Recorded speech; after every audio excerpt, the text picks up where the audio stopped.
Basına ve kamuoyuna 14 Mayıs yapılacak olan milletvekilliği ve cumhurbaşkanlığı seçimleri öncesi sandık başkanları ve üyelerinin belirlenmesine yönelik daha önceki seçimlerde yaşanan bazı olumsuzlukları kamuoyu ile paylaşma ve bu konudaki uyarılarımızı yapma zorunluluğu hissediyoruz. Bilindiği gibi Yüksek Seçim Kurulu'nun seyyar sandık kurullarının oluşumu ile görev ve yetkilerini gösterir.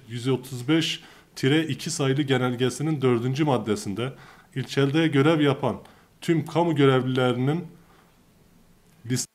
mülki idare amiri tarafından yerleşim yeri adresleri esas alınmak suretiyle ilgili ilçe seçim kurulu başkanlıklarına gönderilir. İlçe seçim kurulu başkanı bu kamu görevlileri arasından ihtiyaç duyulan seyyar sandık kurulu başkanı sayısının 2 katı kamu görevlisini ad çekme suretiyle tespit eder ve bu kişiler arasından mani hali bulunmayanları seyyar sandık kurulu başkanı olarak belirler denilmektedir. Sendikalarımıza gelen şikayetlerde genelgede istenen tüm kamu çalışanlarının isimlerinin seçim kuruluna bildirilmesi, işleminin kanuna uygun yapılmadığı, listelerin kimi kurum amirleri, mülki amirler tarafından elenerek seçim kuruluna gönderildiği belirtilmiştir. Ayrıca yaptığımız incelemeler ve araştırmalarda da bu durumun önceki seçimlerde tekrarlandığı anlaşılmıştır.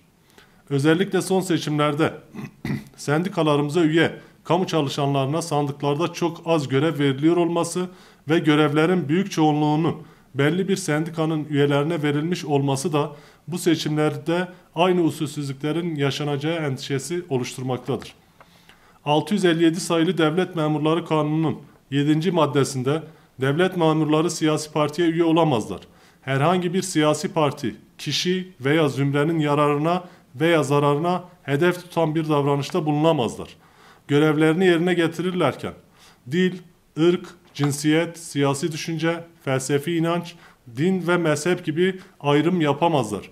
Hiçbir şekilde siyasi ve ideolojik amaçlı beyanda ve eylemde bulunamazlar ve bu eylemlere katılamazlar denilmektedir. Bu bağlamda seçim sürecinin şeffaf bir şekilde yürütülmesi, yurttaşların özgür iradelerinin sandıklara yansıtılması, seçimlerde usulsüzlük yaşandığı şüphesinin oluşmaması için elimizden gelen tüm çabayı göstereceğimiz bilinmelidir. Van Valiliği'nin seçim kurulu tarafından istenen tüm kamu çalışanları listesini eksiksiz bir şekilde seçim kuruluna göndermediğinin ve seçim kurullarında gelen listeler üzerinden kura ile sandık görevlilerinin belirlenip belirlenmediğinin takipçisi olacağımızın bilinmesini istiyoruz. Kanunların aksine hareket eden tüm kamu görevlileri hakkında görevi kötüye kullanma, tarafsız davranmama, bir siyasi parti ve zümrenin çıkarına çalışma ve seçimlere müdahale etme gerekçeleriyle gerekli şikayetleri yapacağımızı ve tüm hukuki yolları kullanacağımızı kamuoyuna bildiriyoruz.